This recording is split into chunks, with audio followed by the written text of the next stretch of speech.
ಇವತ್ತು ಸತ್ತಿಲ್ಲ. ಅದನ್ನ ಖಂಡಿತ ಕೂಡ ನಾವು ಯಾವತ್ತೂ ಕೂಡ ನಾವು ತಾಲೂಕನ್ನ ಬಿಟ್ಟು ಹೋಗಲ್ಲ. ನಾವು ಇಲ್ಲೇ ಇರ್ತೀವಿ, ಇಲ್ಲೇ ಪ್ರತಿನಿಧಿಸ್ತೀವಿ. 3 ಸತಿ ಸೋತಿದ್ದೀರಾ, ಇದೊಂದು ಅವಕಾಶ ಮಾಡಿದ್ದಿಲ್ಲ ನಾನು ಕೂಡ. ನಾನು 2028ಗೆ ಎಲ್ಲ ಮನೆಗಳಿಗೂ ಹೋಗ್ತೀನಿ. 3 ಎಲೆಕ್ಷನ್ ನಾವು ಸೋತಿದ್ದೀವಿ. ಯಾಕಂದ್ರೆ ಒಂದು ಎಲೆಕ್ಷನ್ 3 ಎಲೆಕ್ಷನ್ ಸೋತಿದ್ರಿಂದ ನಾವೇನೋ ಬಲಿಷ್ಠವಾದ ಕುಟುಂಬ ಅಲ್ಲ. ನಾವು ನಮ್ಮ ತಂದೆ ರೈತಾಪಿ ವರ್ಗದಿಂದ ಬಂದವರು. ಸರ್, ಚುನಾವಣೆಯಿಂದ ಚುನಾವಣೆಗೆ JDS ಕೈ ಹಿಡಿಯುವವರ ಸಂಖ್ಯೆ ಕಡಿಮೆ ಆಗ್ತಿದೆ. ಹೌದು, ಯಾಕಂದ್ರೆ JDS ನಾವು ಹೋದ ಸರಿ ಅದ ಒಂದು ಗೊಂದಲದಿಂದ ಸ್ವಲ್ಪ JDS ಸ್ವಲ್ಪ ಹಿನ್ನಡೆ ಆಯಿತು. ಯಾಕಂದ್ರೆ ಕಳೆದ ವಿಧಾನಸಭೆ ಚುನಾವಣೆಯಲ್ಲಿ ಸೋತ ನಂತರ ಜಯಪ್ರಕಾಶ್ ಅವರು ಒಂದು ಮೂಲೆ ಗುಂಪಾದರು. ಕೆಲವೊಂದು ಒತ್ತಡದಿಂದ ಮತ್ತೆ 3 ಸತಿ ಎಲೆಕ್ಷನ್ ನಮ್ಮ ತಂದೆ 2 ಸಾರಿ ನಂದೊಂದು 3 ಎಲೆಕ್ಷನ್ ಸೋತಿದ್ದೆ ಅಂತ ಸ್ವಲ್ಪ ಮಾನಸಿಕವಾಗಿ ನೊಂದಿದ್ದು. ಕಳೆದ ಬಾರಿ ಚುನಾವಣೆ ಸೋಲಿನಿಂದ ಜಯಪ್ರಕಾಶ್ ಅವರ ರಾಜಕೀಯ ಭವಿಷ್ಯಕ್ಕೆ ಒಂದು ಪೆಟ್ಟು ಬೀಳ್ತಾ, ಅವರ ರಾಜಕೀಯ ಭವಿಷ್ಯ ಇಷ್ಟು ಬೇಗ ಮಂಕಾಗೋಯ್ತಾ? ಹೌದು, ಯಾಕಂದ್ರೆ ನಾನು ಫಸ್ಟ್ ಟೈಮ್ ಎಲೆಕ್ಷನ್ ನಿಂತಿದ್ದು. ಯಾಕಂದ್ರೆ ನಾನು ಯಾವುದೋ ಒಂದು ತಾಲೂಕ್ ಪಂಚಾಯತಿ ಜಿಲ್ಲಾ ಪಂಚಾಯತಿ ನಾನು ಯಾವುದೂ ಫೇಸ್ ಮಾಡಿರಲಿಲ್ಲ. ಸರ್, ಕಳೆದ ಬಾರಿ ಚುನಾವಣೆಯಲ್ಲಿ ನಿಮ್ಮ ಎದುರಾಳಿಯಾಗಿದ್ದಂತ ಕೃಷ್ಣಯ್ಯನವರು ಈಗ ಮತ್ತೆ ನಿಮ್ಮ JDS ಪಕ್ಷಕ್ಕೆ ಸೇರ್ಪಡೆ ಆಗ್ತಾರೆ. ಅವರು ನಿಮ್ಮ ಒಂದು JDS ಪಕ್ಷಕ್ಕೆ ಬಂದ್ರೆ ನಿಮ್ಮ ವರ್ಚಸ್ ಹೆಂಗೆ ಸರ್ ಇದು? ಪಕ್ಷಕ್ಕೆ ನಾವು ಬರೋದು ಯಾಕಂದ್ರೆ ಅಭ್ಯಂತರ ಯಾರ್ಯಾರು ಪಕ್ಷಕ್ಕೆ ಬಂದಾಗ ಸ್ವಾಗತ ನಮ್ದೇನು ಸ್ವಾಗತ. ಬಟ್ ಅದು ನನ್ನ ಸಹಮತ ಅಲ್ಲ, ನಾನು ಅವ್ರಿಗೆ ಸಪೋರ್ಟ್ ಮಾಡ್ತೀನಿ ಅನ್ನೋದಲ್ಲ. ಮಾನ್ಯ ಶಾಸಕರಾದ ಎನ್ ಚಿಕ್ಕಮಗಳೂರು ಅವರು ಒಂದು ಮೀಡಿಯಾದಲ್ಲಿ ಒಂದು ಹೇಳಿಕೆ ಕೊಟ್ಟಿದ್ದಾರೆ. ಈಗ ಮೊನ್ನೆ ನೀವು ನೆನ್ನೆ ನೋಡಿದ್ರೆ ಅಹಮದಾಬಾದಲ್ಲಿ ಬ್ಲಾಸ್ಟ್ ಆಯ್ತು ಏರ್ಪೋರ್ಟ್. ಅಹಮದಾಬಾದ್ ಮುಖ್ಯಮಂತ್ರಿ ರಾಜೀನಾಮೆ ಕೊಡ್ತಾರಾ? ಇಲ್ಲ ಪ್ರಧಾನ ಮಂತ್ರಿ ರಾಜೀನಾಮೆ ಕೊಡ್ತಾರಾ? ನಮ್ಮ ಕರ್ನಾಟಕದಾದ್ಯಂತ ಕಾಲ್ತೊಳಿತಕ್ಕೂ ಗುಜರಾತಲ್ಲಿ ಅಹಮದಾಬಾದ್ ಆದಂತ ಏರ್ಪ್ಲೇನ್ ಕ್ರಾಸ್ ಕೂಡ ವ್ಯತ್ಯಾಸ ಗೊತ್ತಿಲ್ಲದಂಥದ್ದು.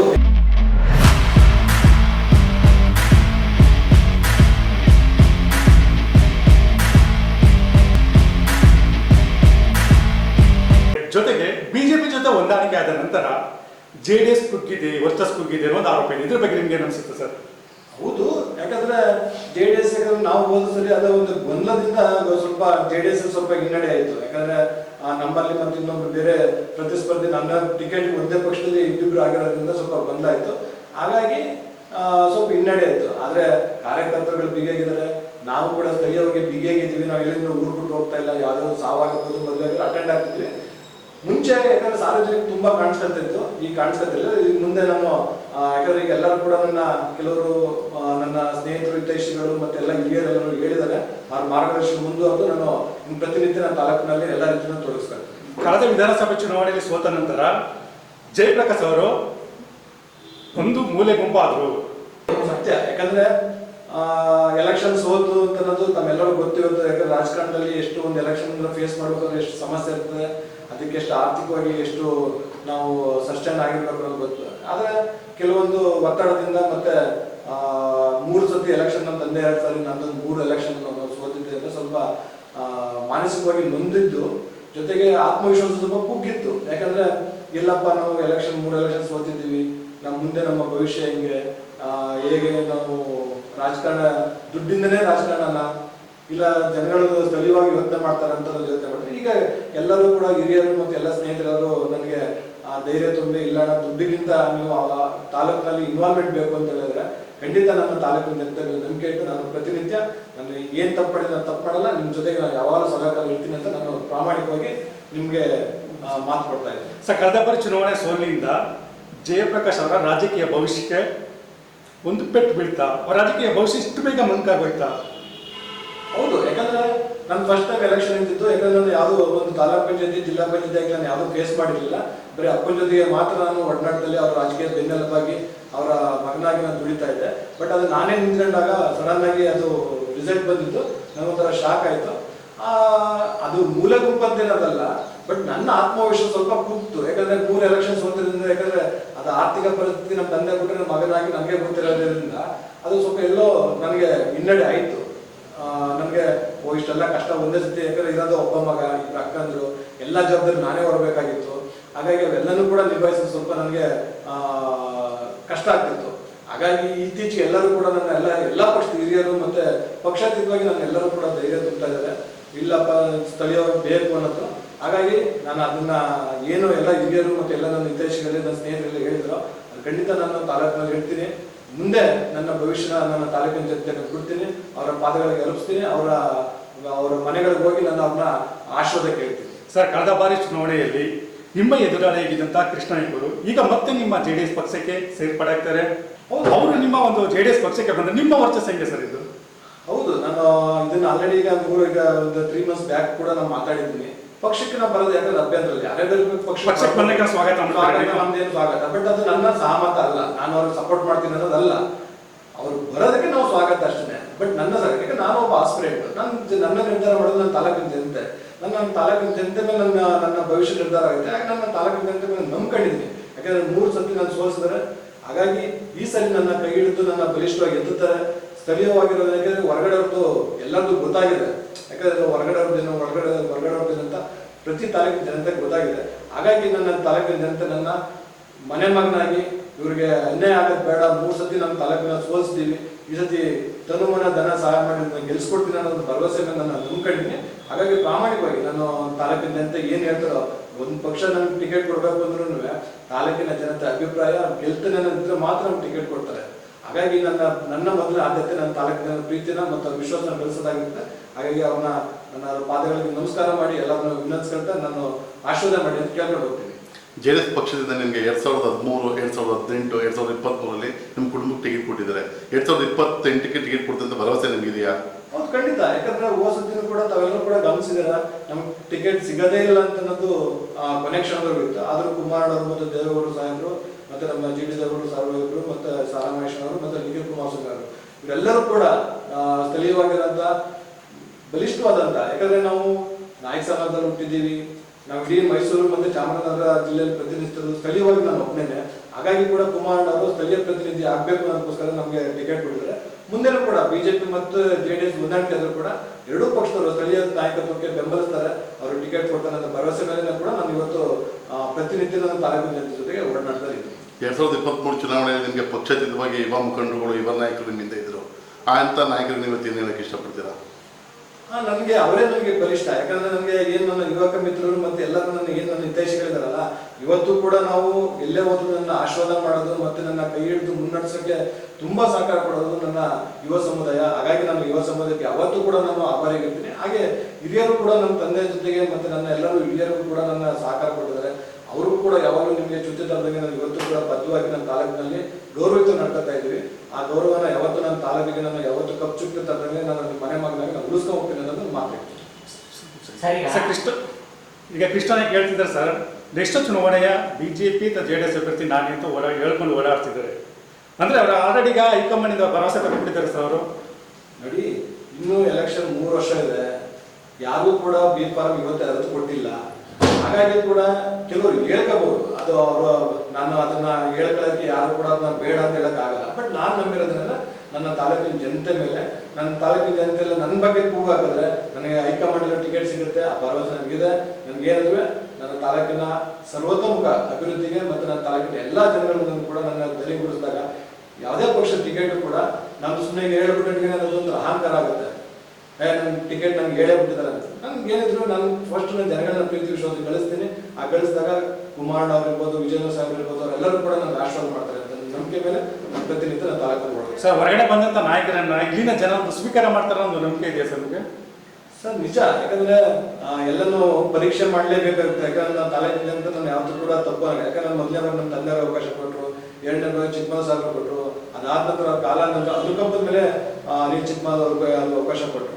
ಅದಾದ ನೆಕ್ಸ್ಟ್ ಹೋದ ಬಾರಿ ಕೂಡ ನಮ್ಮ ದುರಾಣ್ ಸಾಹೇಬರು ಸ್ವಲ್ಪ ಅಕಾಲಿಕ ಮರಣದಿಂದ ಸ್ವಲ್ಪ ತಾಲೂಕಿನಲ್ಲಿ ಕೂಡ ಸ್ವಲ್ಪ ಅದು ಎಫೆಕ್ಟ್ ಆಯಿತು.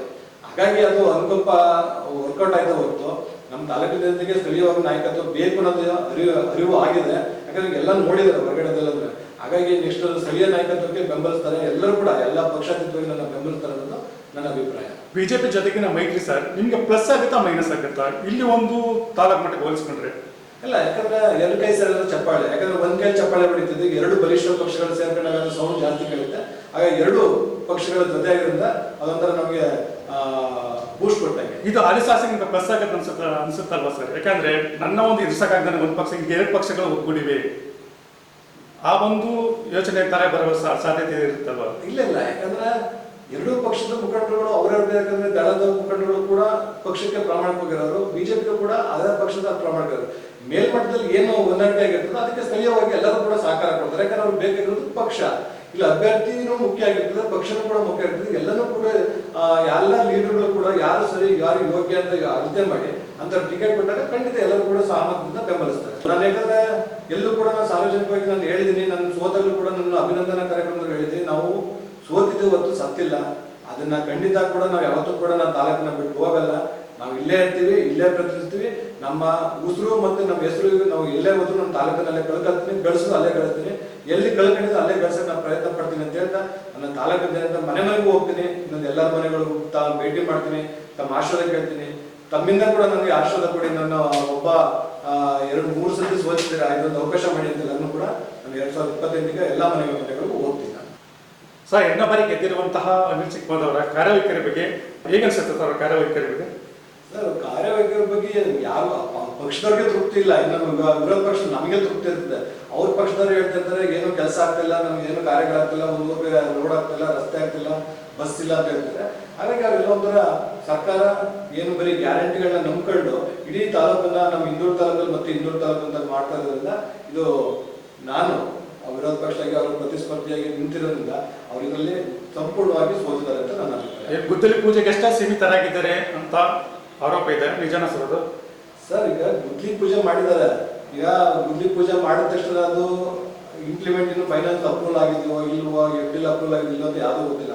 ಗುದ್ಲಿ ಪೂಜೆ ಮಾಡ್ಬಿಡ್ತಾರೆ, ಪೇಪರ್ಲಿ ಅನೌನ್ಸ್ ಮಾಡ್ಕೊಳ್ತಾರೆ, ಅದು ಇವತ್ತು ಎಲ್ಲೂ ಕೂಡ ಕಾರ್ಯ. ಯಾಕಂದ್ರೆ ಉದಾಹರಣೆ ಲಾಸ್ಟ್ ಎಲೆಕ್ಷನ್ ಟೈಮಲ್ಲಿ ಬಿದ್ರೆಟ್ಟು ಬೇಗೂರ್ದು ಗುದ್ಲಿ ಪೂಜೆ ಮಾಡಿದ್ರು, ಅದು ಇವತ್ತವರೆಗೂ ಕೆಲಸ ಆಗಲೇ ಇಲ್ಲ.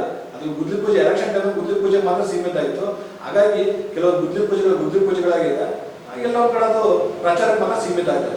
ಸರ್, ವಾಲ್ಮೀಕಿ ಸಮುದಾಯ ಭವನ ನಿಮ್ಮ ಒಂದು ತಂದೆಯವರ ಆಡಳಿತವಾದಲ್ಲಿ ಆಗಿದ್ದಂತ ಇದು, ಅದು ಇನ್ನೂವರೆಗೂ ಕಾಮಗಾರಿ ಇದರಲ್ಲೇ ಗೊತ್ತಾಗುತ್ತೆ ಸರ್ಕಾರದಲ್ಲಿ ಇವರು ಎಷ್ಟು ಪವರ್ಫುಲ್ ಆಗಿ ಕೆಲಸ ಮಾಡಿಸ್ಕೊ ಬರ್ತಿಲ್ಲ ಅನ್ನೋದೊಂದು ಉದಾಹರಣೆ. ಯಾಕಂದ್ರೆ ಜನಗಳಿಗೆ ಕನ್ನಡ ಹಿಡ್ದಂಗೆ, ಕೈ ಮುಂದೆ ಕನ್ನಡ ಹಿಡ್ದಂಗೆ. ಯಾಕಂದ್ರೆ ಅವತ್ತು 2008ರಲ್ಲಿ 2009ರಲ್ಲಿ ಜಮೀನು ತೆಗೆದು ನಮ್ಮ ತಂದೆ ಶಾಸಕರಾಗಿದ್ದಾಗ ಅದು ತಾಲೂಕಿನ ಜನತೆಯಲ್ಲಿ ಅಧಿಕಾರ ಪಟ್ಟಾಗ ಅದನ್ನ ಒಂದು ಎಕರೆ ತೆಗೆದು ಅಲ್ಲಿ ಜಾಗನ ಸಮುದಾಯಕ್ಕೆ ಕೊಟ್ಟಿದ್ರು. ಅದಾದ್ಮೇಲೆ ಚಿಕ್ಕಮಗಳೂರು ಸಾಹೇಬರು ಬಂದ್ರು, ಅದಾದ್ಮೇಲೆ ಅನಿಲ್ ಅವರು 2 ಸಲ ಬಂದ್ರು.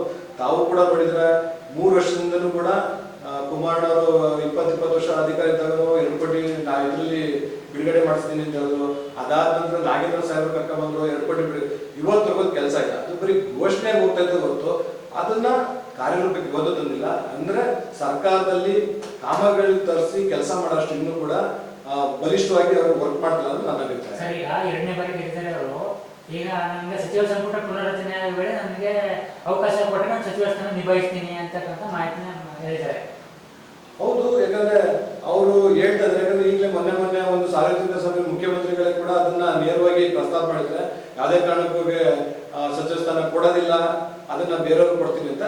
ಹಾಗಾಗಿ ಅದನ್ನ ಹೇಳ್ಕೊಂಡ್ರೆ ಜೊತೆಗೆ ಅದನ್ನ ಇವ್ರು ಹೇಳೋದ್ಕಿಂತ ಸರ್ಕಾರಗಳು ಮತ್ತು ಸಾರ್ವಜನಿಕರು ಅವ್ರು ಕೊಡಬೇಕು ಅಂತ ಬಲಿಷ್ಠವಾಗಿ ನಿಂತ್ಕೊಂಡ ಮಾತ್ರ ಅದು ನಾನು ಒಳ್ಳೇದು ಅಂತ ಅನ್ಸುತ್ತೆ. ಹಾಗಾಗಿ ಅವ್ರಿಗೆ ಹೇಳಿಕೆಗಿರುತ್ತೆ ಅನ್ನೋದು ನನ್ನ ಅಭಿಪ್ರಾಯ. RCP ವಿಜಯ ಸಂಭ್ರಮಾಚರಣೆ ವೇಳೆ ಬೆಂಗಳೂರಲ್ಲಿ ನಡೆದಂತ ಕಾಲ್ತುಳಿ ಪ್ರಕರಣಕ್ಕೆ ಸಂಬಂಧಿಸಿದಂತೆ ತಮ್ಮದೇ ಸಮುದಾಯದ ಆಯುಕ್ತರನ್ನ ಬಿ ದಯಾನಂದ ಅವರನ್ನು ಅಮಾನತಿಗೆ ಮಾಡಿರತಕ್ಕಂಥ ಕ್ರಮ ಸರಿ, ಇದರಲ್ಲಿ ಸಿದ್ದರಾಮಯ್ಯವ್ರಿಗೆ ಏನೇ ತಪ್ಪಿಲ್ಲ ಅಂತ ಅಂದ್ಬಿಟ್ಟು ತಮ್ಮದೇ ಈಗ ಸಮುದಾಯದವ್ರಿಗೆ ಪ್ರಾತಿನಿಧ್ಯ ಕೊಟ್ಟು ಅವ್ರನ್ನ ಆಯುಕ್ತರನ್ನ ಮಾಡಿದ್ರು ಸಿದ್ದರಾಮಯ್ಯನವರೇ. ಈಗ ಅವ್ರನ್ನ ವಜಾ ಮಾಡಿರೋದು ಕಾನೂನು ಪ್ರಕಾರದಲ್ಲಿ ಇದರಲ್ಲಿ ಏನು ತಪ್ಪಿಲ್ಲ ಅಂತಕ್ಕಂಥದ್ದು ಈಗ ಅನಿಲ್ ಚಿಕ್ಕಮದ್ ಅವರು ಹೇಳಿದರು. ಹೌದು, ಯಾಕಂದ್ರೆ ಸರ್ಕಾರ ಕಮಿಷನರ್ ಆಗಿ ಆಯುಕ್ತರಾಗಿ ನೇಮಿಸಿದ್ದು ಸರ್ಕಾರ ನಾವು ಅಭಿನಂದನೆ ಸಲ್ಲಿಸ್ತೀವಿ. ಹಾಗೇನೆ ಕೂಡ ಅಷ್ಟೇ ಅಗೌರವದಿಂದ ಆಯುಕ್ತರಿಂದ ಕೆಳಗಿಳಿಸಿದ್ದು ಕೂಡ ನಾವು ಅದು ಧಿಕ್ಕಾರ ಕೂಡ ಕೂಗ್ತೀವಿ. ಯಾಕಂದ್ರೆ ಒಬ್ಬ ಹಿಂದೂ ಸಮುದಾಯದ ಒಬ್ಬ ವ್ಯಕ್ತಿನ ಕಮಿಷನರ್ ಕೊಡ್ತಾರೆ, ಇವ್ರದ್ದು ಯಾವುದೇ ಕಾರಣಕ್ಕೂ ಒಂದು ಪಾತ್ರ ಇರಲಿಲ್ಲ. ಸರ್ಕಾರ ಆಯೋಜನೆ ಮಾಡಿದ್ದು, ಸರ್ಕಾರ ಆಯೋಜನೆ ಮಾಡಿದ್ರಿಂದ ಇವರು ಕಾರ್ಯರೂಪಕ್ಕೆ ತಂದ್ರು. ಯಾಕಂದ್ರೆ ಕಮಿಷನರು ಅವರೇ ಆಯೋಜನೆ ಮಾಡಿ ಯಾವುದೇ ಕಾರಣಕ್ಕೂ ಅವ್ರ ಪವರ್ ಇಲ್ಲ. ಯಾಕಂದ್ರೆ ಕಮಿಷನರು ಅವ್ರಿಗೆ ಹೇಳ್ಬೋದು ಹೊರತು ರಿಪ್ಲೈ ಕೊಡ್ಬೋದು ಹೊರತು ಸಂಪೂರ್ಣ ಜವಾಬ್ದಾರಲ್ಲ. ಆದ್ರೆ ಶಾಸಕರಿಗೆ ಒಬ್ಬ ಕಮಿಷನರ್ ದಯಾನಂದ ಅವ್ರ ಬಗ್ಗೆ ಮಾತಾಡೋಷ್ಟು ಸೌಜನ್ಯದ ಮೇಲೆ ಅದೇ ವಾಲ್ಮೀಕಿ ನಿಗಮದ ಹಗರಣ ಆದಾಗ ಒಂದೇ ಒಂದು ಮಾತು ಕೂಡ ತುಟಕ್ ಪಿಟಕಲ್ಲಿಲ್ಲ. 184 ಕೋಟಿ ಹಗರಣ ಆಯ್ತು. ಒಂದೇ ಒಂದಿನ ಇಡೀ ಸಮುದಾಯ, ಅದು ಒಬ್ರು ದಯಾನಂದ ಸರ್ ಒಬ್ರು ಆಫೀಸರ್ ಬಗ್ಗೆ ಅಷ್ಟು ನಿರ್ಲಕ್ಷ್ಯವಾಗಿ ಸಮಾಜದ ಬಗ್ಗೆ ಕಾಳಜಿ ಇರೋರು ಅದೇ ಸಮುದಾಯದ ಇಡೀ ಎಂಟೈರ್ ರಾಜ್ಯದ 184 ಕೋಟಿನ ಸರ್ಕಾರ ದುರುಪಯೋಗ ಪಡಿಸ್ಕೊಂಡಾಗ ಯಾಕೆ ಈ ಧ್ವನಿ ಬರಲಿಲ್ಲ ಶಾಸಕರಿಗೆ? ಇದು ಓಲೈಕೆ ರಾಜಕಾರಣ ಬೇಡ. ತಾವು ಸಮಾಜದಿಂದ ಗೆದ್ದಿದ್ದೀರಾ, ಈ ಓಲೈಕೆ ಸಿದ್ದರಾಮಯ್ಯ ಸಾಹೇಬ್ರನ್ನ ಹೊಗಳೋದು, ಡಿ.ಕೆ. ಹೋಗ್ಲಿ, ನಿಮ್ಮ ಪಕ್ಷದ ವತಿಯಿಂದ ಹೋಗ್ಲಿ. ಆದ್ರೆ ಸಾರ್ವಜನಿಕವಾಗಿ ಸಮಾಜದ ದೃಷ್ಟಿ ಬಂದಾಗ ತಾವು ಖಂಡಿಸೋದಂತ ಜವಾಬ್ದಾರಿ ತಮ್ಮದಾಗಿರುತ್ತೆ. ಯಾಕಂದ್ರೆ ನೀವೆಲ್ಲರೂ ಇಡೀ ಸಮುದಾಯನ ಪ್ರತಿನಿಧಿಸ್ತಿದ್ದೀರಾ. ಹಾಗಾಗಿ ಕೂಡ ತಮ್ಮನ್ನ ದಯಾನಂದ ಸರ್ ಬಗ್ಗೆ ಇರೋ ಕಾಳಜಿ, ಅವ್ರ ಬಗ್ಗೆ ಮಾತಾಡೋ ಕಾಳಜಿ, ವಾಲ್ಮೀಕಿ ನೇಮಕದ ಬಗ್ಗೆ ಯಾಕೆ ನಿಮ್ಮಲ್ಲಿ ಕಾಳಜಿ ವಹಿಸಲಿಲ್ಲ ಅಂತ ನಾನು ನಿಮ್ಮನ್ನ ಒಂದು ಪ್ರಶ್ನೆ ಮಾಡಕ್ ಬಯಸ್ತೀನಿ. ಸರ್, ಆರ್ಸಿಬಿ ವಿಜಯೋತ್ಸವ ಕಾಲ್ ತುಳಿತದ ಬಗ್ಗೆ ಭದ್ರತಾ ವೈಫಲ್ಯ ಬಗ್ಗೆ ಪ್ರಶ್ನೆ ಮಾಡ್ತಿದ್ದೀರಿ ಕಾಂಗ್ರೆಸ್ನ. ಬಟ್ ಅದೇ ರೀತಿ ಕುಂಭಮೇಳದಲ್ಲಿ ಆಯ್ತು, ಅದು ಭದ್ರತಾ ವೈಫಲ್ಯ ಅಲ್ವಾ? ಹೌದು ಸರ್. ಅದ್ಯಾಕೆ ಅಲ್ಲಿ ನಾವು CM ನೀವು ರಾಜೀನಾಮೆ ಕೇಳಲಿಲ್ಲ? ಹೌದು, ಯಾಕಂದ್ರೆ RCBದು ಇಮಿಡಿಯೇಟ್ಲಿ ತಗೊಂಡದ್ದು ಇಡೀ ಬರೀ ಬೆಂಗಳೂರು ಒಂದು ನಿಭಾಯಿಸೋಕೆ ಕಷ್ಟ ಆಗ್ತದೆ. ಇಡೀ ಕುಂಭಮೇಳ, ಇಡೀ ದೇಶ, ಇಡೀ ಪ್ರಪಂಚಕ್ಕೆ ಹೆಸರಾಗಿ ಇಡೀ ಉತ್ತರ ಪ್ರದೇಶ ಮುಖ್ಯಮಂತ್ರಿ ಯೋಗಿ ಆದಿತ್ಯನಾಥ್ ಅವರು ಎಲ್ಲೂ ಕೂಡ ಒಂದು ಏರುಪೇರಾಗ್ತದೆ. ಯಾಕಂದ್ರೆ ಅಲ್ಲಿಂದ 65 ಕೋಟಿ ಪಾಪ್ಯುಲೇಷನ್ ಹೋಗಿ ತೋರ್ಸ್ಕೊಂಡ್ಬೇಕಾದ್ರೆ ಇಲ್ಲಿ ಇದ್ದದ್ದು 4 ಲಕ್ಷ ಜನಕ್ಕೆ 4 ಜನ ಸತ್ತವ್ರೆ. ಅಲ್ಲಿ 65 ಕೋಟಿ ಜನ ಹೋಗಿ ಅಷ್ಟು ಜಾಗೃತ ಮಾಡಿ ಅಲ್ಲಿ ಅಚಾನಕ್ ಆಗದಂಥದ್ದು ಒಂದು ಎಷ್ಟೋ ನಾವು ಆಗ್ಬಾರ್ದಾಗಿತ್ತು ಘಟನೆ ಆಗಿತ್ತು. ಅದನ್ನ ಇಡೀ ಸಂಪೂರ್ಣ ಜವಾಬ್ದಾರಿ ತಗೊಂಡು ಯೋಗಿ ಆದಿತ್ಯನಾಥ್ ಇಡೀ 60 ದಿನ ತಮ್ಮ ಏನು ಕುಂಭಮೇಳದ ದಿನನ ಇಡೀ ಕಂಪ್ಲೀಟ್ ಕೂಡ ಸುಸಜ್ಜಿತ, ಯಾಕೆ ನಾನು ಒಬ್ಬ ಅಲ್ಲಿ ಹೋಗಿದ್ದೀನಿ, ಅಷ್ಟು ಸುಸಜ್ಜಿತವಾಗಿ ಒಂದೇ ಒಂದು ತೊಂದರೆ ಇಲ್ಲದೆ ಅಷ್ಟು ಅಚ್ಚುಕಟ್ಟಾಗಿ ಮಾಡೋದಂತ ಇಡೀ ದೇಶದಲ್ಲಿ ಅಂದ್ರೆ ಅದು ಯೋಗಿ ಆದಿತ್ಯನಾಥ್ ಅವರು. ಅಷ್ಟು ಜವಾಬ್ದಾರಿನ ನಮ್ಮಲ್ಲಿ RCB ಕೊಟ್ಟಿದ್ರೆ ಇನ್ನೂ 100 ಜನ ಸದವರೇನ, ಯಾಕಂದ್ರೆ ಇವರು ನಿರ್ಲಕ್ಷ್ಯದಿಂದ. ಹಾಗಾಗಿ ಅದಕ್ಕೂ ಇದಕ್ಕೂ ಕಂಪೇರ್ ಮಾಡಕ್ಕೆ ಆಗಲ್ಲ. ಇದು ಇರೋದು 3-4 ಲಕ್ಷ ಜನಕ್ಕೆ ಇವರು ಮೇಂಟೈನ್ ಮಾಡೋಕ್ಕಾಗಿಲ್ಲ. 65 ಕೋಟಿ ಜನದಲ್ಲಿ ಅವ್ರನ್ನ ಮೇಂಟೈನ್ ಮಾಡೋರಿಗೆ ಅಭಿನಂದನೆ ಸಲ್ಲಿಸಬೇಕಾಗುತ್ತೆ. ಸರ್, ಇದ್ರ ಬಗ್ಗೆ ಒಂದು ಹೇಳಿಕೆ ಕೊಡಬೇಕಾದ್ರೆ ಶಾಸಕರು ಚಿಕ್ಕಮಗಳೂರು ಬಹಳ ಟ್ರೋಲ್ಗೆ ಆಗ್ತಿದ್ದಾರೆ. ಇದ್ರ ಬಗ್ಗೆ ನೀವೇನಂತೀರಿ ಸರ್? ಹೌದು, ಯಾಕಂದ್ರೆ ಅವ್ರ ಮಾತು, ಯಾಕಂದ್ರೆ ಅವರು ಅಹಮದಾಬಾದ್ನ ಫ್ಲೈಟ್ ಏರ್ಪೋರ್ಟ್ ಬ್ಲಾಸ್ಟ್ ಆಗೈತೆ ಅಂತ ಹೇಳ್ತಾರೆ. ಅಲ್ಲಿ ಆಗಿರೋದು ಏರೋಪ್ಲೇನ್. ಹಾಗಾಗಿ ನಾವು ಏನೇನ್ ಮಾತಾಡೋದು ಕೂಡ ಯಾಕಂದ್ರೆ ಇದು ಮೀಡಿಯಾ, ಇದನ್ನ ನಾನು ಒಬ್ಬನೇ ನೋಡಲ್ಲ, ಇದರಿಂದ ಸಾವಿರಾರು ಜನ, 100 ಲಕ್ಷಾಂತರ ಜನ ನೋಡ್ತಾ ಇರ್ತಾರೆ. ಹಾಗಾಗಿ ಏರ್ಪೋರ್ಟ್ಗೂ ಏರೋಪ್ಲೇನ್ಗೂ ವ್ಯತ್ಯಾಸಗಳನ್ನ ಸ್ವಲ್ಪ ತಿಳ್ಕೊಂಡು, ಯಾಕಂದ್ರೆ ಮಾತಾಡೋ ದಾಟಿಲಿ ಏನಾರ ಅವರು ಎಡಗಿರ್ಬೋದು, ಮುಂದೆ ಅದು ಸರಿಪಡಿಸ್ಕೊಂಡು ಮಾತಾಡಿ ಅನ್ನೋದು ನನ್ನ ವಿನಂತಿ.